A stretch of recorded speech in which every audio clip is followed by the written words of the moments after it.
are now in the deep end of horror. And I will see the life run out of you. Hugsy and I here at Marc of Horror, and we're going to bring you way back to the year 1992.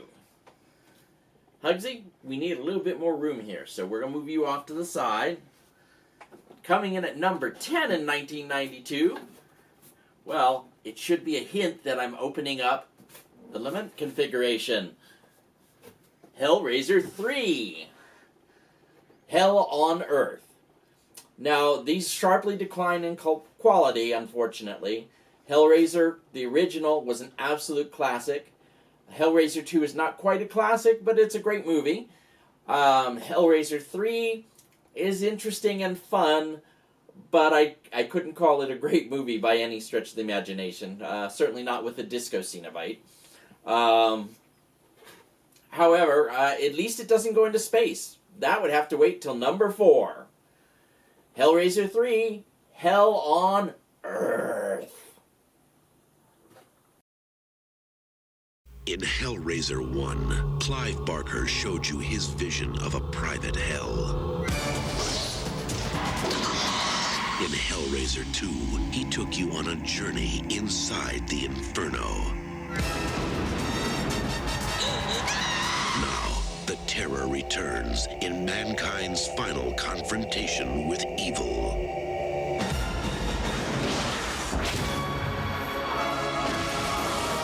And this time, it's going to be hell on Earth.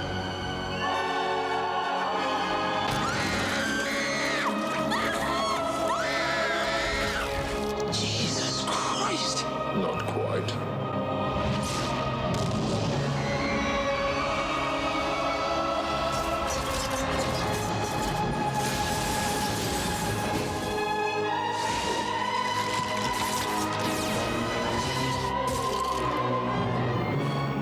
Just give me the box. Ready for your close-up?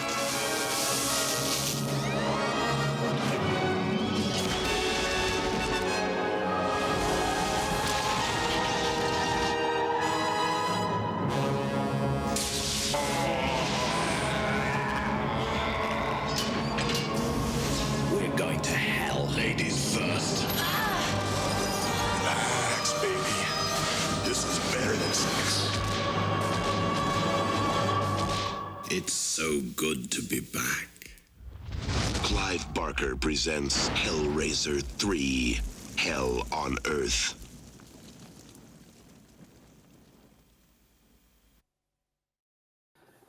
Coming in at number 9 is a movie that is nowhere near as good as the series that follows it. However, Buffy the Vampire Slayer is at least interesting. It's taken on its own. It's a lot of fun. Paul Rubens is pretty hilarious in a definitely not Pee Wee Herman role. Donald Sutherland is good as a stuffy watcher. Rutger Hauer was pretty much born to play a vampire. And Christy Swanson is good as Buffy. Has nowhere near the complexity of the TV series, but it's a fun little watch if you haven't seen it. Buffy the Vampire Slayer. I just met this girl named Buffy. I'm Pike. Pike isn't a name, it's a fish. I liked her even though she seemed kind of flaky. But as it turns out... You have been chosen, Buffy, To do what? to stop the vampires. Does Elvis talk to you? And things started getting weird around here. Are we having a nightmare? You threw a knife at my head. And you caught it. She was the one person I could really count on. Kill him a lot. Hi. Hi. What are you doing here? What am I doing here? I'm saving your butt. That is a bad guy. Can we go, please? The Slayer is unmasked. Let's finish it. I think this relationship has potential. Hi. How's it going? You're obviously having a bad hair day. If she can just get rid of those other guys in her life. Stab him in the heart. Christy Swanson. I am so sure. Donald Sutherland. Paul Reubens, with Rutger Hauer and Luke Perry. Buffy, you're not like other girls. Yes, I am. Buffy, the Vampire Slayer. I didn't even break a nail. Directed by Fran Rubel Kazooie.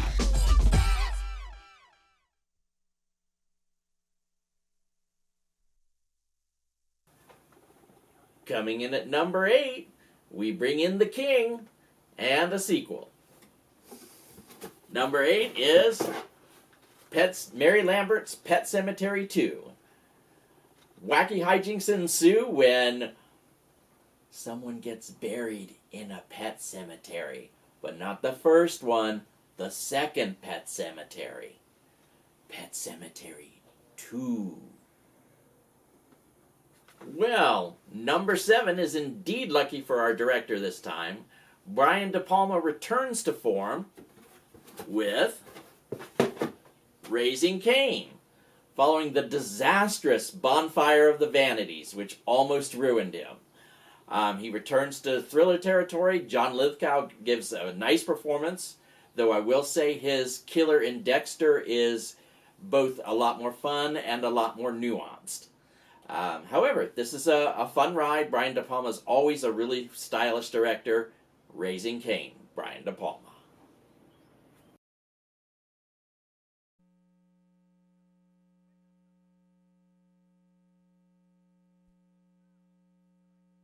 Looks like she was put in the car when she was still alive and then drowned.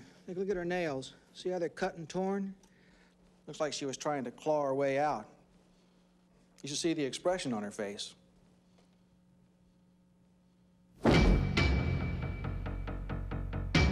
You know, I hate to bring this up, but you are married to the perfect man.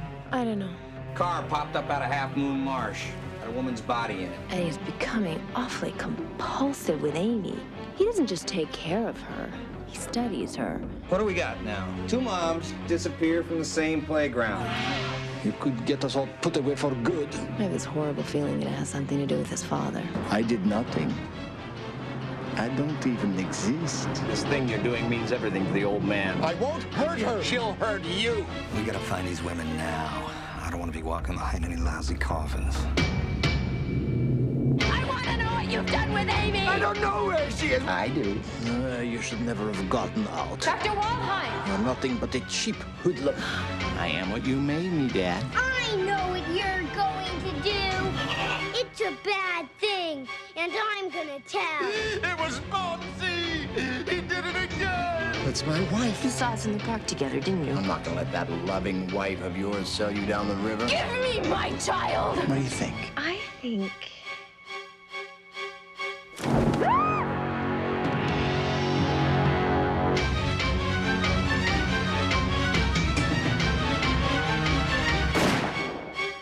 Hickory dickory dock. Cain has picked his lock.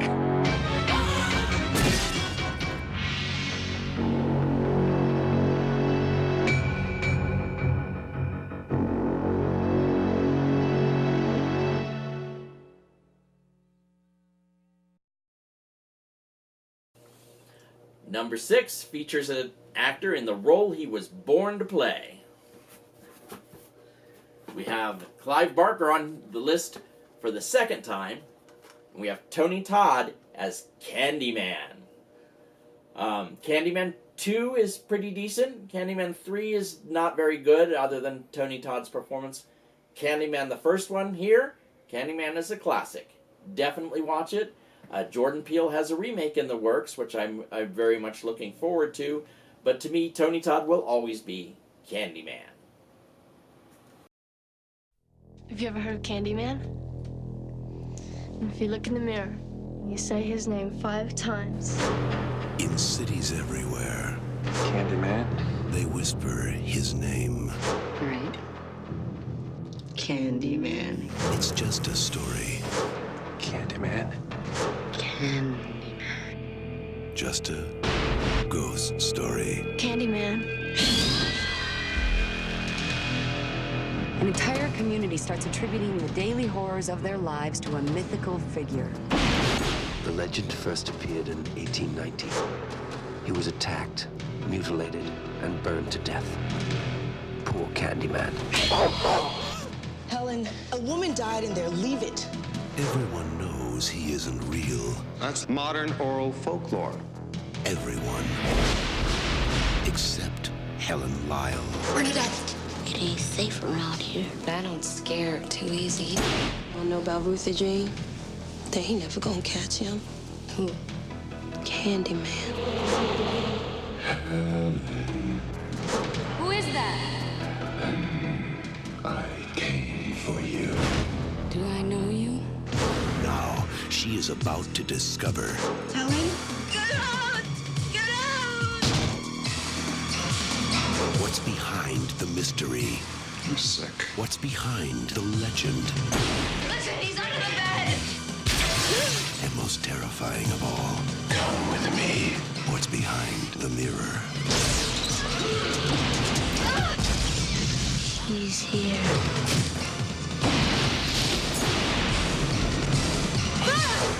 Candyman. You don't have to believe. Just beware.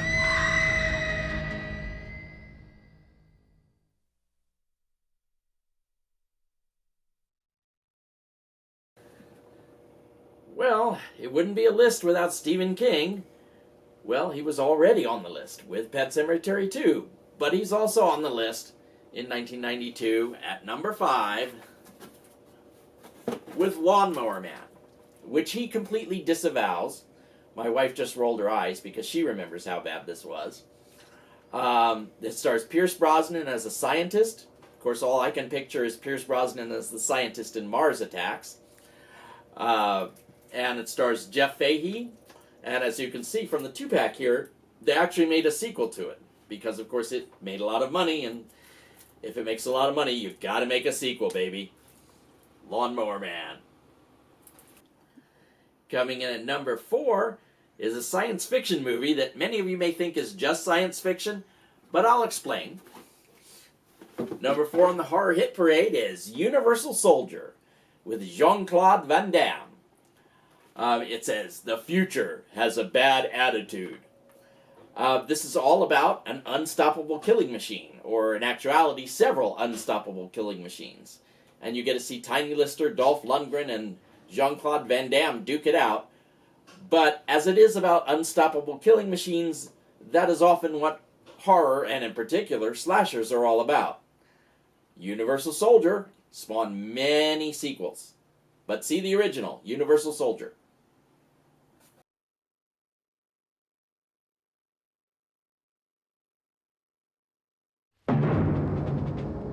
"20 years ago, they gave their lives for their country.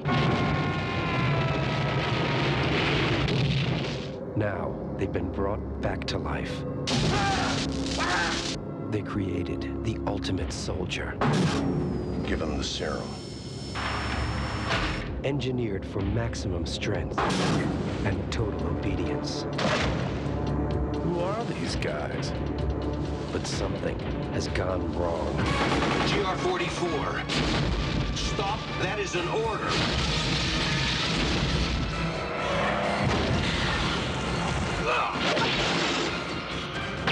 Jean-Claude Van Damme. Dolph Lundgren. Universal Soldier. The war is over. You're wrong. It's only the beginning.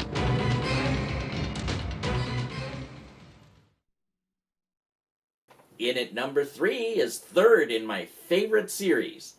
And yet I'm glad that I didn't actually see it at the movie theater.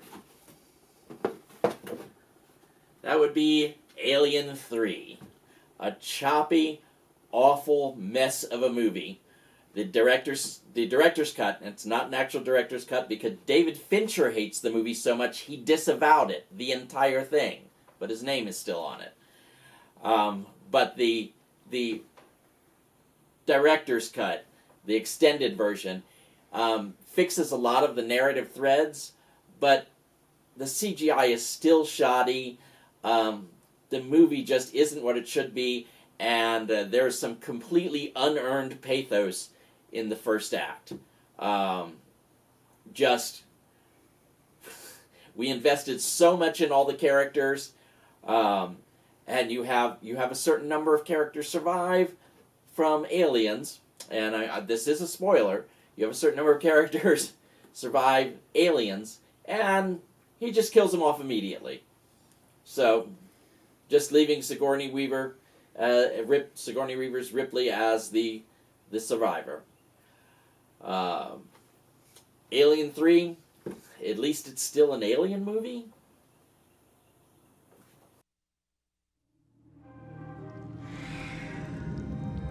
In case you forgot. The bitch is back. It's here. We have no weapons of any kind. Help me! Don't look back down! This thing is really ticked off! Come on! Run as fast as you can!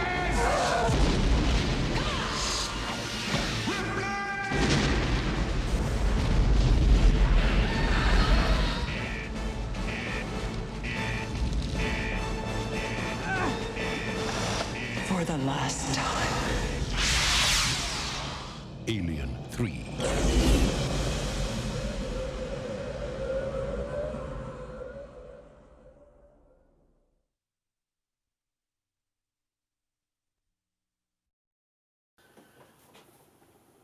Coming in at number 2 is a film that is definitely more comedy than horror. But that doesn't stop it from having elements of horror in it. It's Death Becomes Her. And while it may star Bruce Willis, the movie definitely belongs to the ladies. Goldie Hawn and Meryl Streep fight for your eyes on the screen, but of course Isabella Rossellini steals every scene that she's in. Death Becomes Her. Coming in at number 1 for 1992 is a film that, because I am an old fuddy-duddy, I don't particularly care for. People who are younger, people who are in their 30s, seem to really, really like it. Coming in at number 1 for 1992 is Francis Ford Coppola's Dracula. I found it way too ostentatious. They do some wonderful... The wardrobe is absolutely gorgeous. But they do wardrobe changes every single scene. Dracula has no signature outfit because he's in completely different makeup and completely different wardrobe every single scene, and it pulls you right out of the movie. And, of course, I'm a sucker for Bela Lugosi as Dracula and Christopher Lee as Dracula, and even Jack Palance as Dracula. Gary Oldman, I mean, not that he's bad, the movie is just all over the map. Francis Ford Coppola's Dracula coming in at number 1. Definitely not the most embarrassing number 1, however. See us in future years.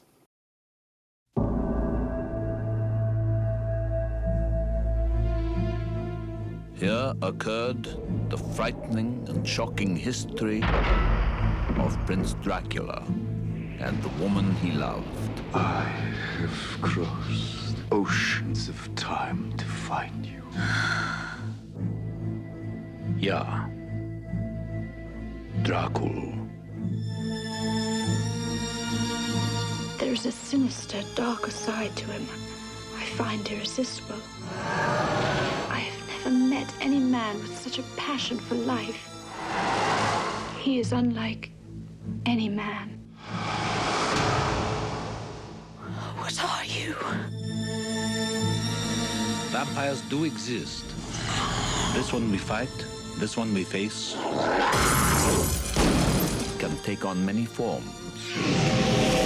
He is both young and old. He can appear as mist, as vapor, as the fog. And he can vanish at will. Oh, my love. The power of his evil desire has no end.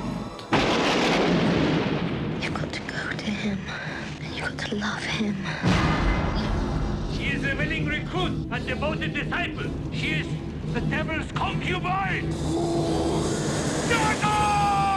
Join me in eternal life. Your salvation is his destruction. I want to be what you are. I want to see what you see.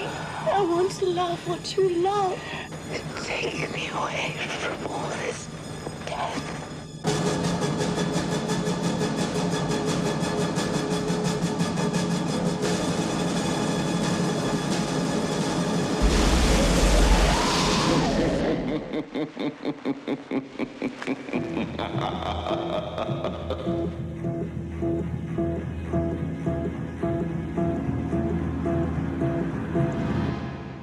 Make no mistake, he must be stopped.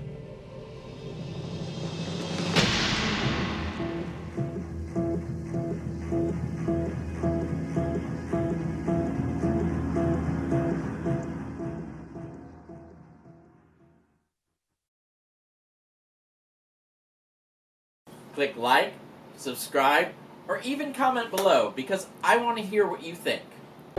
No fair.